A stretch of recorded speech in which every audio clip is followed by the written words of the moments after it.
Olá, seja bem-vindo ao EPED, Espaço Permanente de Estudo do Divino Monismo. Nessa edição de 2024, promovida pelo portal Conhecer para Transformar, estão sendo apresentados os livros de Oswaldo Polidoro. Cada livro é apresentado em 4 episódios. Eu sou o Ricardo e este é o segundo episódio da apresentação do livro Sangue na Cruz. No primeiro episódio, conversando sobre os 3 primeiros capítulos do livro, vimos que Nina casou-se com Glicério, um fogoso pregador de uma igreja evangélica. Logo após o casamento, ele desencarna, revoltado contra Deus por causa dos conceitos errados que tinha de Deus. Nina estava grávida, o filho do casal nasce, fica doente e desencarna aos 5 anos. Nina, também revoltada, muda-se e casa-se novamente, agora com Castro, e tem 5 filhos. Ela havia se proposto a não mais acreditar em Deus, portanto agora importava-se apenas com o lado material. Glicério, ao desencarnar, fica vagando ao rés do chão, e por aumentar sua rebeldia contra Deus, vai afundando para planos inferiores. Lira, o narrador do livro e desencarnado, tem acompanhado Glicério desde sua encarnação e ao longo desta sua trajetória desde seu desencarne, por estarem ligados por laços passados. Abel, grande mentor de altos planos, avisa Lira que terão que intervir junto a Glicério e sozinho não tem conseguido purgar suas faltas para poder avançar em seu desabrochamento. Dando sequência nesse episódio, falarei do enredo envolvendo este núcleo central de personagens até o final do livro. Os enredos que envolvem os personagens esporádicos serão tratados nos próximos episódios. No capítulo 4, Abel leva Lira até a Judéia, onde ele e Glicério tiveram encarnações juntos, que os mantém ligados até o presente. Chegando lá, Lira senta-se em uma pedra. Abel coloca suas mãos sobre a sua cabeça, fazendo Lira cair em um sono gostoso, ameno e sedativo. Lira se viu como um cobrador de impostos, trabalhando para o governo, sendo um funcionário cruel e ladrão. Aplicava multas exageradas, ou aceitava, exigia suborno. Um dos que sofreu com esses abusos foi Glicério, um dos sitiantes. Certa ocasião, Lira fez proposta desonesta para Glicério a respeito de certa filha viúva e teve sua cabeça decepada por Glicério. Ao acordar da visão retrospectiva, Abel disse que Lira já havia resgatado quase tudo. Foi levado a ver aquela cena para auxiliá-lo a resgatar o que faltava. Por isso observava Glicério há algum tempo. Agora iria ajudá-lo a se reerguer. Lira fica sabendo que Jesus passou por ali após esta sua encarnação e que tanto ele como Glicério tinham tido encarnações na mesma época que Jesus, mas que não o tinham seguido, perdendo muito com isso. O capítulo 5 relata essa encarnação, que fará parte do quarto episódio da minha apresentação para você. Pulando para o capítulo 6, tem-se o resgate de Glicério, uma narrativa que se estende por 3 capítulos, até o 8º. Não mencionei antes, mas Glicério desencarnou de lepra. Glicério tinha ido para planos inferiores, ou seja, encontrava-se em um local de trevas, que era correspondente à sua vibração interior, o seu local de merecimento. Ele estava todo chagoso, com as feições ultra-animalizadas. Emitia grunhidos roucos, rolava todo nu e procurava comer o que achava, pedras, pedaços de pau, etc. Um caso como milhões de outros. Encontrava-se lá por mau uso do seu relativo livre-arbítrio. Nesse contexto, o livro ensina que somos uma centelha com todas as potencialidades divinas em cada um de nós e somos revestidos, quando desencarnados, por um corpo astral ou perispírito, formado por várias coroas de luz divina até os elementos mais grosseiros, que podem tornar-se densos ou palpáveis por materialização. E, quando encarnados, por um corpo denso, formado por gases até os sólidos. A centelha interior, o ser brilhante, que é a individualidade, nunca se entreva, mas pode ficar envolta em um coscorão impenetrável.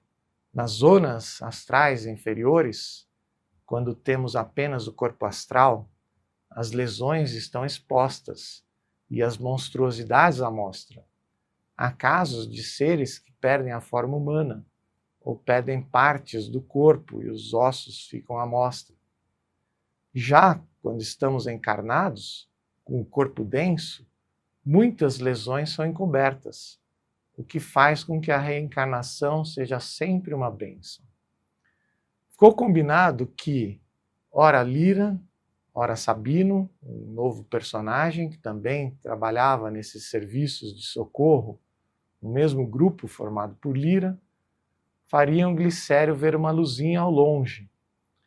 Essa luzinha seria como que um vislumbre de um local melhor do que o que ele estava, para servir de incentivo para Glicério caminhar no intuito de alcançá-la, por esforço próprio.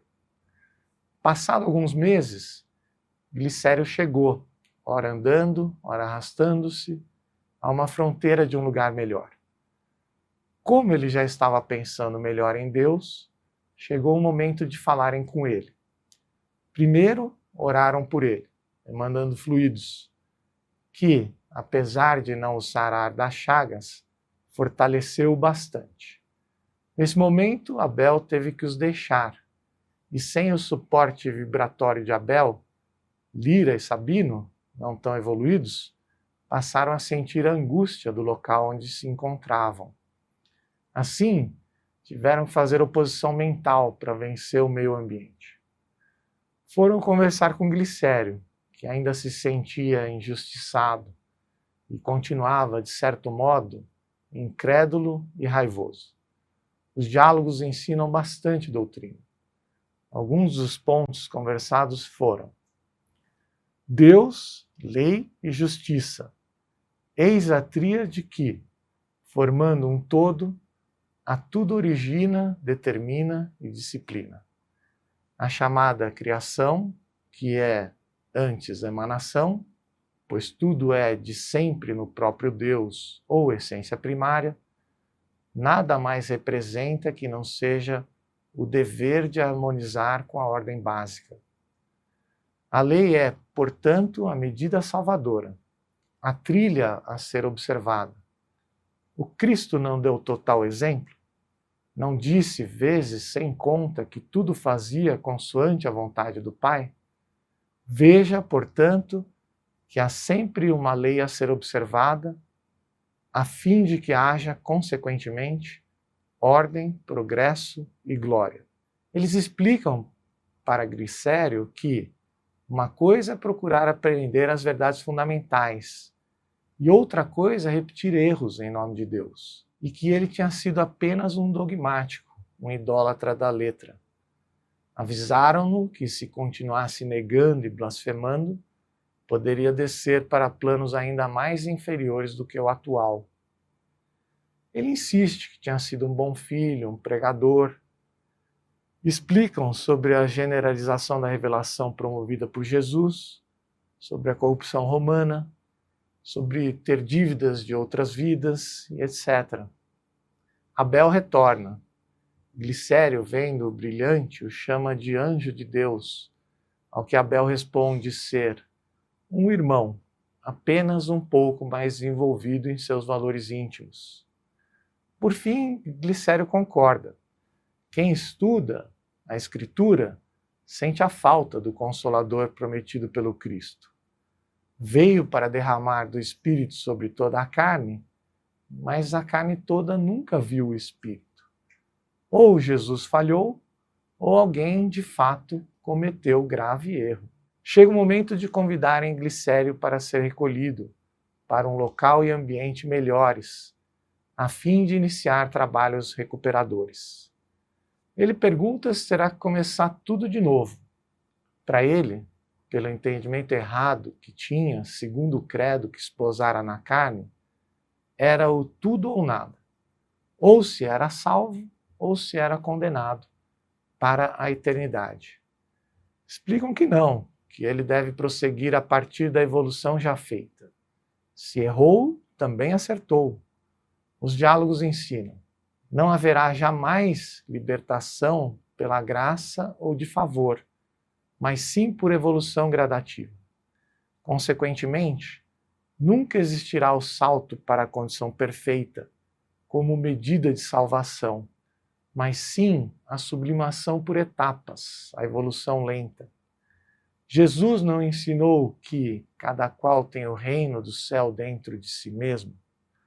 Não fez saber que uns podem estar, com relação a outros, mais avançado no caminho do céu? Não disse que tinha muitas coisas para dizer, mas que na ocasião seria impróprio delas tratar, ficando a cargo da revelação, í-las ensinando aos poucos? Ao término do capítulo 8, Glicério é levado a uma casa de tratamento, situada em lugar agradável, entre montanhas verdejantes e riachos murmurantes, com aves e borboletas de todas as cores e de todos os tamanhos e tipos imagináveis. No capítulo 10, eles vão resgatar Nina. Nina e Castro encontravam-se em um casarão abandonado, que tinha sido usado para jogos e festinhas impróprias. Eles eram frequentadores do local e, por isso, ao desencarnar, foram atraídos para lá. Desde que estavam lá, o local foi se degradando, até que houve um suicídio, que levou ao seu fechamento. Mas diversos espíritos ainda estavam lá, espíritos ainda inferiores. O que havia se suicidado estava rolando pelo chão, com o punhal enterrado no peito. Muitos ainda se encontravam por lá, também em espírito, participando das festinhas impróprias. Toda essa vibração estava imantada nas paredes, saturadas de fluidos venenosos. Após o episódio do suicídio, Nina e Castro haviam se trancado no banheiro, por medo, já estavam lá por dezenas de anos. O grupo socorrista apresenta-se ao casal, dizendo-se em missão de socorro. Ao avisarem Castro que apenas Nina seria recolhida naquele momento, ele se revolta e tenta segurá-la, sendo-lhe dito que este comportamento rebelde era o que ainda lhe impedia de ser recolhido. Castro pergunta por que Deus perdoa uns e não outros. Afinal, ele e Nina tinham tido o mesmo comportamento de negação a Deus durante a encarnação. Então lhe explicam: perdão não existe, amigo Castro. Prevalece a justiça acima de tudo. Justiça que garante integral acervo de obras ressarcitivas. Em outros tempos, em virtude da falta de melhor compreensão da parte dos homens, foi o perdão proclamado por constituir um modo de recorrer à renovação de conduta. Quem deseja o perdão deve construir o perdão. E isso quer dizer ato de reparação, o que não é propriamente perdão. Além de terem explicado que Nina tinha merecimento de outras vidas. Nina foi então encaminhada para um departamento educacional em região astral de seu merecimento. No capítulo 11, Glicério e Nina se reencontram. Glicério, que não tinha participado do resgate de Nina, estava lendo uma obra chamada A Missão de Jesus, que tratava também da corrupção romana e da restauração em curso. O encontro dos dois era importante no contexto de diversas encarnações que estavam sendo preparadas, inclusive a dos dois, que reencarnariam com mediunidades e auxiliariam nos primórdios do serviço de restauração. Glicério, a princípio, e por ignorância, diz estar com medo de reencarnar, mas aceita após saber que a ordem dos seus reencarnes vinha de Jesus. Glicério é avisado que Nina tinha se casado novamente. Ele comenta que não esperava revê-la como ex-esposa, nem pensava disputar seu afeto.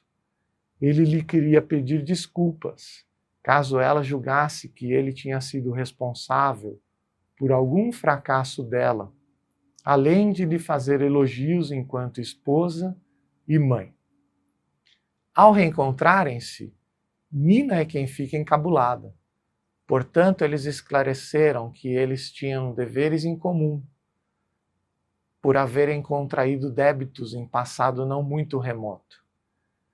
Nina pergunta quando seria julgada, ao que explicam. Assim como pensa, nunca. O tribunal é da consciência. Por isso que é o maior dever de cada um organizá-la da melhor forma. Portanto, as sentenças surgem do próprio íntimo. Mas há casos em que se faz necessário um conselho, um organismo externo, não julgador, mas esclarecedor. O capítulo termina com o grupo dirigindo-se para a chefia do departamento. No capítulo 12, eles são levados a um aparelho para ter uma visão retrospectiva. O aparelho não é obrigatório para tanto, existem outros mecanismos para isso, mas nesse caso era o recomendado. Nele, Nina e Glicério reviram algumas vidas. Em determinado momento, Nina e Glicério tiveram visões de passagens da vida de Jesus e, por falta de preparo e evolução íntimos, ficaram abalados. Lira comenta que não lhe havia ocorrido ainda que a presença de Jesus causasse tais embaraços aos menos preparados. Lira tinha de Jesus a ideia de um espírito glorioso, com muita luz e autoridade. Glicério, antigo pregador, por sua vez, tinha a imagem de Jesus crucificado. Por isso tinha ficado tão abalado. Nina comenta: eu não podia compreender, então, que o Cristo tinha vivido o Evangelho e não apenas falado nele, como faziam eles, os pastores e os crentes em geral. O Pentecoste não existia mais. O sistema de culto dos apóstolos, como se acha expresso no capítulo 14, da primeira epístola aos Coríntios, também desaparecera. O evangelho estava reduzido a cânticos muito bonitos e a pregações de toda ordem, ora mais cultas, ora menos cultas, porém apenas isso. O batismo de espírito, ninguém sabia onde estava, nem fazendo o quê. O livro comenta que os corruptores, ao desencarnar, terão o que merecem. Os traidores do Cristo, espontâneos ou propositais, não serão livres até que se consertem com a lei. Entre as possibilidades futuras está trabalhar pela doutrina. No capítulo 14, chega a hora de recolherem Castro. Castro não consegue se levantar por causa de um reumatismo e é ordenado a levantar-se, dado que nenhum alelume está no espírito propriamente dito. Por isso, todos os males são curáveis. Entre os diversos ensinamentos dos diálogos, explicam para Castro: nada há que por Deus não seja, pois tudo tem nele origem. Devemos, porém, considerar racionalmente as verdades fundamentais e os fenômenos consequentes. A lei, por exemplo, é acionada por nós mesmos. Por ser assim, irmão Castro, somos juízes em causa própria. Lavrado o ato, lavrada a sentença. A conversa gira também em torno do diagrama celeste, sobre os vários céus, países astrais, suas composições e seus habitantes. Por fim, levam-no a um hospital do astral. No capítulo 20, Lira é preparado para o seu reencarne. Ele estava com os dias contados. e já sentia a pressão que os pensamentos de seus futuros pais exerciam sobre ele. Ele tinha muita vontade de dormir e tinha apenas uma semana de liberdade. Explicaram-lhe: teus futuros pais, com a evolução dos dias, tanto mais pensam, atraem e te impelem à perda da consciência. Ele tinha mais uma visita para fazer, que culminaria com o atendimento, que relatarei no último episódio, e tinha que terminar de escrever, de narrar o livro Sangue na Cruz. Esses são os capítulos que contam a história dos personagens principais. Todos eles foram preparados para futuras encarnações, reencarnaram em diferentes épocas. Com relação aos trabalhos que eles participam, envolvendo personagens esporádicos, tratarei no próximo episódio. Termino aqui esse episódio. Agradeço a oportunidade de falar com você sobre estes capítulos do livro Sangue na Cruz. Para se aprofundar nos conhecimentos, será necessário ler o livro. Portanto, fica o convite para ler o livro, tirando dele o maior aproveitamento que você possa, não se restringindo às limitações da minha apresentação. Caso você não tenha assistido ao episódio anterior, fica o convite para assisti-lo. Espero contar com a sua audiência e companhia no próximo episódio.